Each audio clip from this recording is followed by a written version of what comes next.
Dans quel monde sommes-nous? Après avoir écouté le discours de Emmanuel Macron, j'ai comme l'impression que ce président français pense que nous sommes au IIIe siècle.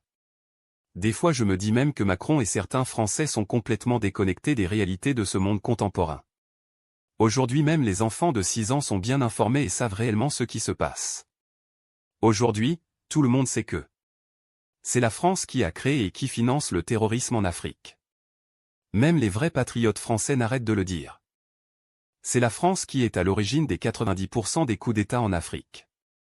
C'est la France qui a volé tout l'or, l'uranium, le fer, le zircon et beaucoup d'autres ressources des Africains.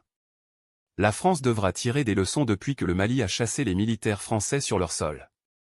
Mais non, elle n'apprend jamais ces leçons. Sinon elle allait changer de comportement, car ce ne sont plus les gens comme Senghor, Mobutu, Alpha Condé, Bazoum et Idriss Déby qui nous dirigent maintenant. Même les Italiens et beaucoup d'autres pays européens ont déjà confirmé que sans l'Afrique la France serait le dernier de l'Europe.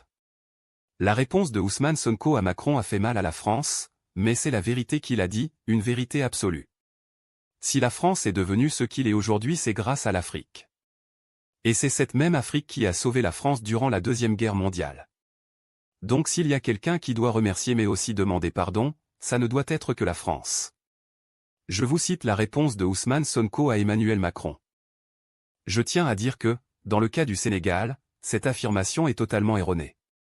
Aucune discussion ou négociation n'a eu lieu à ce jour et la décision prise par le Sénégal découle de sa seule volonté, en tant que pays libre, indépendant et souverain, assène Ousmane Sonko. Par la suite, Emmanuel Macron a déclaré qu'aucun pays africain ne serait aujourd'hui souverain, si la France ne s'était déployée. Ce à quoi Sonko a rétorqué. Constatons que la France n'a ni la capacité ni la légitimité pour assurer à l'Afrique sa sécurité et sa souveraineté.